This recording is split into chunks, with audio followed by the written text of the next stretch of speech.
আসসালামু আলাইকুম। দেখতে দেখতে তো প্রায় তালের সিজন শেষই হয়ে আসলো। আমরা অনেকেই হয়তো জানি না কিভাবে তাল পাড়া হয়।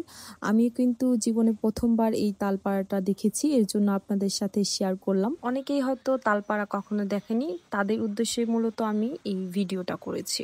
তালের গাছে উঠার জন্য লোক সহজে পাওয়া যায় না।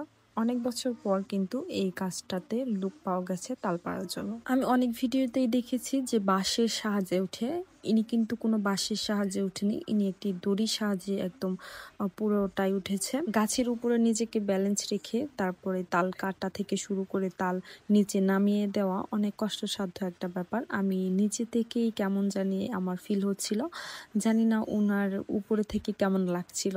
আমার ভীষণ একদম ভয় করছিল। অনেক রিস্কের কাজ, এর জন্যই কিন্তু কেউ তালে গাছে উঠতে চায় না। এবছর আমাদের তালগুলো বেশ বড় দেখতে হয়েছিল আর অনেকগুলো গাছে হয়েছিল, এর জন্য কিন্তু লোক ডেকে আনা পারা, আর না হলে প্রতি বছরই অল্প অল্প করে ধরে, এর জন্য লোক আর পারতে চায় না।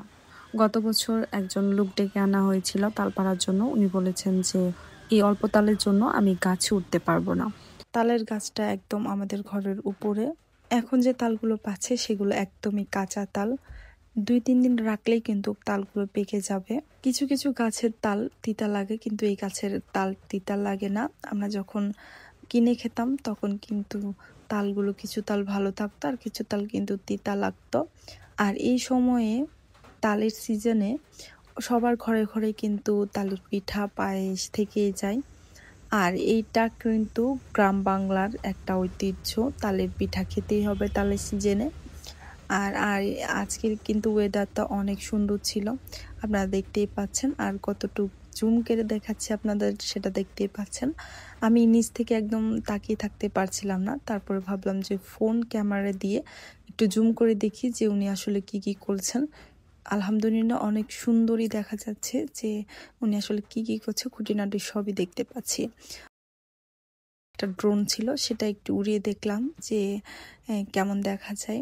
তো শখের জিনিস অনেক দিন চালানো হয় না, এর জন্য আর কি চালানোর উদ্যোগ নিলাম। ভালোই লাগছিল, দিনটাতে উপভোগই করছিলাম। একদিকে তালপাড়া, আরেকদিকে ড্রোনের ফুটেজগুলো নেওয়া। অনেক সুন্দর একটা দিন কাটিয়েছিলাম সেদিন। এই দেখুন আমাদের কাছে কিন্তু তাল সব পাড়া শেষ। এবার আমরা দেখি কতগুলো তাল হলো। এই যে এখানে কিছু তাল রয়েছে, আর এই যে দেখাবো, এই দেখুন সব এতগুলো তালি হয়েছে আমাদের কাছে। তো এর আগেও কিছু কিছু পড়ছে, দেখতে পাচ্ছেন কিছু কিছু জায়গায় খালি আছে, এগুলো কিন্তু আগেই পড়ে গেছে। তো আজ এই পর্যন্তই। ভালো থাকুন, সুস্থ থাকুন, খুদা হাফেজ। আর আমার চ্যানেলের সাথেই থাকুন।